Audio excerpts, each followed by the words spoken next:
পরিষেবা দেওয়ার সময় কোনো নার্সের আচরণ সঠিক নয়, কোনো নার্সের আচরণ মানবিক বা সহানুভূতি সম্পন্ন নয়, এমন আচরণ রোগী বা তাদের পরিজনদের কাছে প্রত্যাশিত নয়। রাজ্য সরকারের হেলথ সার্ভিসেসের পক্ষ থেকে জারি হওয়া নোটিশে চাঞ্চল্য ছড়িয়েছে। কথা বলবো, আমাদের সঙ্গে রয়েছেন আমাদের প্রতিনিধি ঝিলম করঞ্জাই। ঝিলম, জানাও আমাদের বিস্তারিত কি রয়েছে নোটিশে। একদমই, স্বাস্থ্য অধিকর্তা তার পক্ষ থেকে যে নোটিশ বিজ্ঞপ্তি গতকাল দেওয়া হয়েছে তাতে বলা হয়েছে যে নার্সিং বা পড়ুয়া তাদের পাস যখন করেন তারা ফ্লোরেন্স নাইটিঙ্গেলের শপথ নেন এবং তাদের কর্মক্ষেত্রে 4টে ABCD আছে, যার মধ্যে ভালো ব্যবহার, মানবিকতা এবং তার সঙ্গে সফট স্পোকেন স্কিল থাকতে হবে এবং কাজের প্রতি তাদের যে ডেডিকেশন সেটা থাকতে হবে। স্বাস্থ্য দপ্তরের এই নির্দেশে উল্লেখ করা হয়েছে যে বেশ কিছু ক্ষেত্রে নার্সিং যারা পার্সোনাল, যারা নার্স রয়েছেন, সিস্টার রয়েছেন, তাদের ক্ষেত্রে এই ABCDর অভাব দেখা যাচ্ছে এবং এই ক্ষেত্রে যদি কোনো অভিযোগ জমা পড়ে তাহলে কড়া পদক্ষেপ করা হবে এবং সেই হুঁশিয়ারি এই নির্দেশে দেওয়া হয়েছে। যদিও এই নির্দেশের তীব্র প্রতিবাদ করেছে নার্সেস ইউনিটির পক্ষ থেকে নার্সিং সংগঠন। তাদের বক্তব্য, একদিকে নিয়োগ হচ্ছে না, অন্যদিকে কাজের চাপ বাড়ছে, সেক্ষেত্রে এই ধরনের নোটিশ দিয়ে তাদেরকে ভয় দেখানোর প্রচেষ্টা হচ্ছে। ধন্যবাদ তোমায় ছিলাম।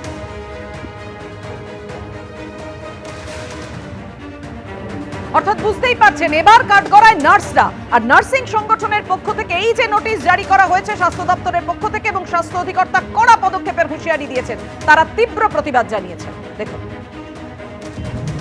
রোগী পরিষেবা হাসপাতালে নানান কারণে পিছিয়ে যাচ্ছে, তার অনেক কারণ আছে, সেটা বললাম না, চলছে রাজ্য রাজনীতিতে সেটা নিয়ে চর্চা চলছে। তার মধ্যে ব্যবহারের কথাটা বলে রুগীদের কাছে নার্সদের গ্রহণযোগ্যতাটাকে কমিয়ে দিয়ে রুগী পরিষেবাটা বাড়বে না। আর যারা বলছেন এটা ঠিক করতে, আমরা যখন কোনো দরকারে আমরা স্বাস্থ্য ভবন যাই, যেতেই হবে, স্বাস্থ্য ভবন ছাড়া অন্য কোথাও যাওয়া যাবে না আমাদের, সেখানে গেলে আমরা কি ব্যবহার পেয়ে ফিরে আসি সেটা যদি ভিডিও করে রাখি সেটা অত্যন্ত লজ্জার হবে। কাজেই এটা নির্দেশিকা দিয়ে জানানোর কিছু নেই, এটা আমাদের নিজেদের মধ্যে আছে, আমরা সেইভাবেই বিহেভ করি এবং করি বলেই প্রতিদিন সব জায়গায় মারপিটটা হয় না। আর যারা মারপিট করে হাসপাতালে এসে বেশিরভাগই স্থানীয় জনপ্রতিনিধি যারা, তারা উস্কিয়ে নিয়ে আসে। কাজে এই যে নির্দেশিকা দেওয়া হয়েছে, খুব যে এটার প্রয়োজন ছিল আমাদের তা একেবারেই মনে হয় না। নার্সেস ইউনিটির তরফ থেকে আমরা মনে করি না যে এই নির্দেশিকার কোনো প্রয়োজন ছিল। মেদিনীপুর মেডিকেলে প্রসূতি মৃত্যুর ঘটনায় 12 জন চিকিৎসককে সাসপেন্ড করা হয়েছে। অভিযুক্ত চিকিৎসকদের বিরুদ্ধে FIR এর প্রতিবাদে পূর্ণ কর্মবিরতির সিদ্ধান্ত পরিবর্তন। পূর্ণ কর্মবিরতির সিদ্ধান্ত থেকে পিছু হটল মেদিনীপুর মেডিকেলের জুনিয়র চিকিৎসকরা। হাসপাতালে চালু রয়েছে জরুরি পরিষেবা এবং OPD।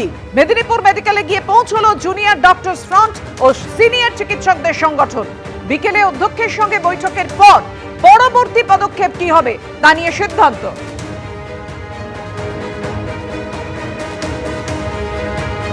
আপনারা গতকাল জানেন মুখ্যমন্ত্রী ঘোষণা করেছিলেন যে মেদিনীপুর মেডিকেল কলেজে প্রসূতি মৃত্যুর ঘটনার দায় হচ্ছে চিকিৎসকদের, একেবারে গাফিলতির দায় দিয়েছিলেন তিনি চিকিৎসকদের ঘাড়ে। জুনিয়র চিকিৎসক নার্স সহ 12 জন চিকিৎসককে সাসপেন্ড করা হয়। একবারে নবান্নে দাঁড়িয়ে মুখ্যমন্ত্রী মমতা বন্দ্যোপাধ্যায় ঘোষণা করেন এবং তারপরে 12 জন চিকিৎসক সহ অনেকের বিরুদ্ধে FIR হয় এবং CID তদন্ত করবে মুখ্যমন্ত্রী তখনই জানিয়ে দেন। যার ফলে তখনই জুনিয়র চিকিৎসকরা তারা সিদ্ধান্ত নেন যে মেদিনীপুর মেডিকেল কলেজে তারা কর্মবিরতির সিদ্ধান্ত নেন, কিন্তু সেই পূর্ণ কর্মবিরতির সিদ্ধান্ত থেকে পিছু হটল মেদিনীপুর মেডিকেলের জুনিয়র চিকিৎসকরা। এই মুহূর্তে যে সিদ্ধান্ত হয়েছে যে মেদিনীপুর মেডিকেলে গিয়ে যখন জুনিয়র ডক্টরস ফ্রন্ট ও সিনিয়র চিকিৎসক সংগঠন তারা পৌঁছবে এবং বিকেলে অধ্যক্ষের সঙ্গে বৈঠক হবে, তারপর তারা পরবর্তী পদক্ষেপ জানাবেন।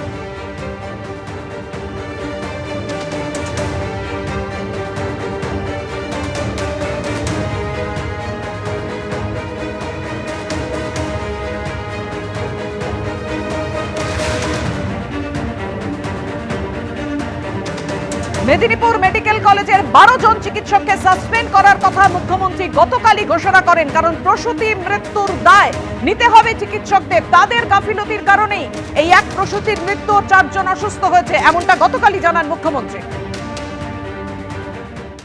দেখুন, যা হলো পশ্চিমবঙ্গের বুকে এটা একদম আনপ্রেসিডেন্টেড। একসঙ্গে 6 জন সিনিয়র ডাক্তার, 6 জন জুনিয়র ডাক্তার, যাদের মধ্যে একজন ইন্টার্ন আছে, তারা একসাথে সাসপেন্ডেড হয়ে যাবে, এটা পশ্চিমবঙ্গের বুকে কোথাও কোনোদিন হয়েছে বলে আমাদের মনে হয় না। এবং যে কাণ্ড চলছে, এই সেলাইন কাণ্ড, এবং এটা তো আজ থেকে নয়, এটা প্রায় 2015 সাল থেকে আপনারা জানেন সেই সেলাইন নিয়ে আমার কিছু চিকিৎসক অভিযোগ করেছিলেন, তারপর থেকে চলছে। তার থেকে নজর ঘোরানোর জন্য এবং মানে একদম স্বাস্থ্য দপ্তরের ব্যর্থতার দায় অন্য ডাক্তারদের ঘাড়ে চাপিয়ে দেওয়ার জন্য এই পরিকল্পনা বলে আমাদের মনে হচ্ছে। এবং এটা ঠিক যে এর জন্য যদি কোথাও কোনো যদি কারো কাজে কোথাও গাফিলতি হয়, সরকারের নিয়মই আছে, সেই নিয়মের মধ্যে তাদেরকে শোকজ করতে পারে, সাসপেন্ড করতে পারে, সবই করতে পারে। কিন্তু ঘটনাক্রম আমাদের বলছে যে একদম প্রশাসন এই মৃত্যুর দায় মানে তাদেরকে নিতে হবে। তার কারণ তারা যদি প্রথম থেকে এটাতে সতর্ক হতো, স্বাস্থ্য একটা সংবেদনশীল বিষয়, তারা যদি যুদ্ধকালীন তৎপরতায় তারা যদি এটাতে হস্তক্ষেপ করতো, তাহলে এই মায়েরা বেঘরে তারা প্রাণ হারাতো না।